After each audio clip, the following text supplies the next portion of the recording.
everybody, this is Dave Nassi with nextlevelguitar.com, and today what we're going to talk about is part 2 in our series of addressing Paul Gilbert. Now, we know that there are so many cool things that this guy does, right? And so much of it is heavily centered around alternate picking and the use of arpeggios, and you know, it's kind of funny to even just talk about doing something in the realm of Paul Gilbert. But what we're going to do is we're going to focus on some beginner to intermediate kind of approaches here, because a lot of times when you watch that stuff, it's pretty inundating and overwhelming to just watch somebody's fingers move that way. So we're going to go ahead and take this as part 2. Before I forget, you see that link below in the YouTube text box. Go ahead and click on that link if you want a lesson available from nextlevelguitar.com that is not available on YouTube, along with a coinciding ebook, free.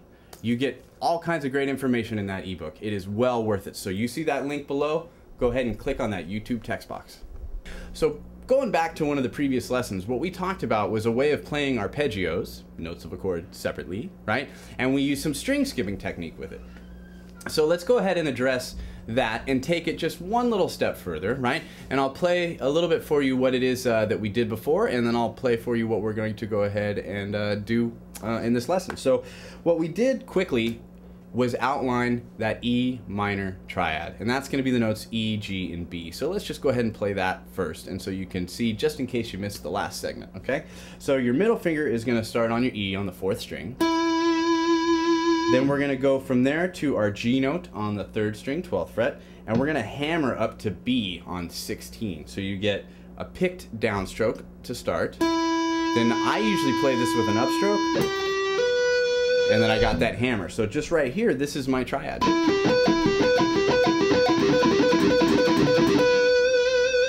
Right? That's my E, my G, and my B. So then what we did is we skipped the 2nd string and we went to the high E string, and we did a hammer-on pull-off type technique using the 12th fret and the 15th fret, and we pick, and we pull. So we get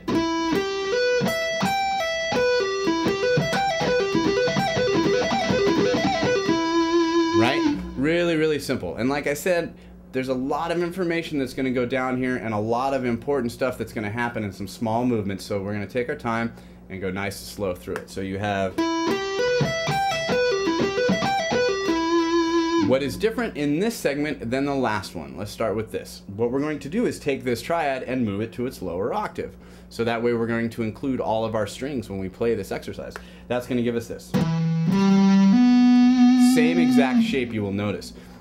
One thing that is really, really cool to learn when you do something like this is no matter where I play this shape, of course what I mean by that is I'm starting with a middle finger, and then I'm going to a whole step, 1 string down, to the left, if you want to say, or to your right, depending upon if you're looking at me. And then I'm going to skip my minor 3rd and hit my pinky on 14. That is always a minor triad shape. I can start that from anywhere. Right? That was an A, so that was an A minor chord. So that serves as a good purpose to recognize that as we go through this. So let's add what we just played to what we did before, and that's going to give us this.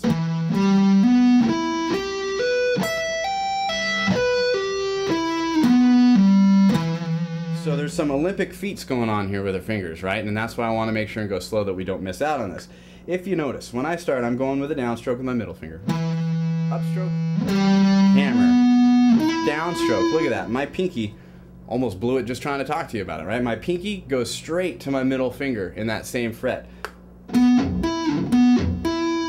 important to recognize that. We go through it. Then I got to get that pinky right back there again.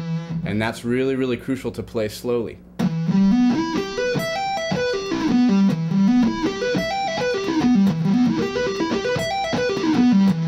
Right? So we've got a couple of different things that vary from the last example and the last exercise.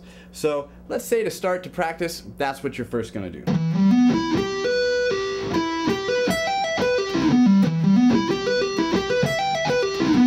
And you're thinking to yourself, well, you didn't play straight through it. That's not what you said, right? So what I did is I went like this.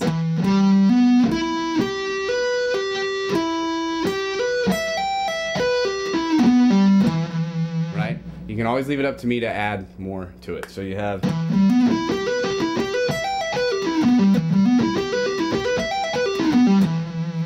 So the next thing that we're going to do when we ascend and we get to this G note that we're typically playing with our third finger, we're going to use our pinky. And the reason why we're going to use our pinky now is because we're going to slide up to 19 and outline our E minor triad there. We have played these previously as a sweep-oriented technique, and this is going to be the triad, or the shape, I'm sorry, of the triad or the sweep in this position.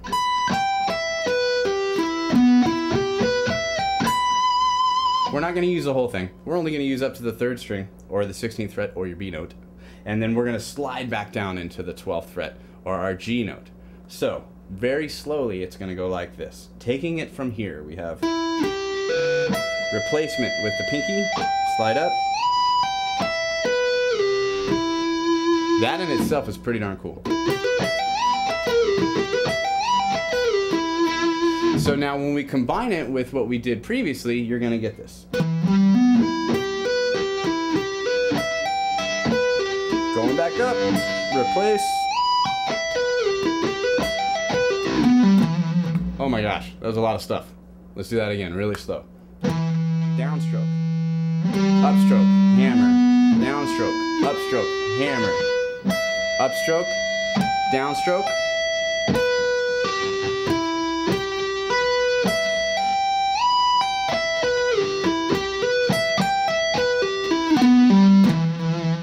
A really cool variation to that idea that we previously did. So I'll play it one more time for you.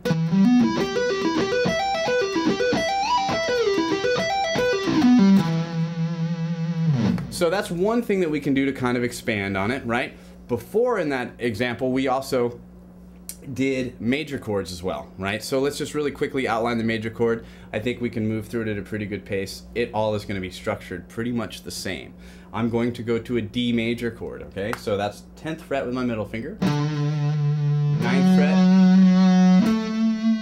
12th fret. Now, what has changed? Obviously, this index finger has gone sharp 1 fret, right? So what this gives me now is my notes D, F sharp, and A. Again, as before, wherever you play it. You keep that shape.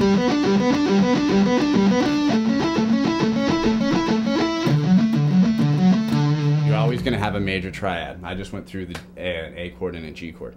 So now I'm going to take this and move it in its octave as we did before. Skip to the 1st string.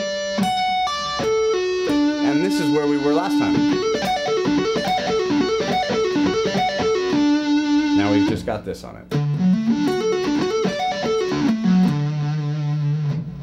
Add the D major sweep to it. That's this right here.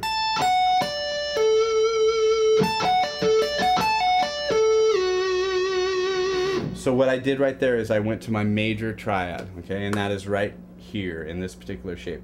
We've kind of outlined some of these shapes in previous lessons as typical sweep arpeggios, so I like to kind of make sure and point out that we're applying it in a bit of a different way this time. So what I'm doing is I'm going to start here on the 17th fret with my A, I'm going to pull off to F sharp, hit my D with an upstroke, I'm going to hit my A with an upstroke, and then I'm going to slide back down. That's still really important to talk about, that picking motion that happens as you go through that triad. Don't want to leave that out. So as I come up here, up, up, slide, it's perfect to hit that D with a downstroke on that 4th string if you execute it that way. So slowly I will play this one now.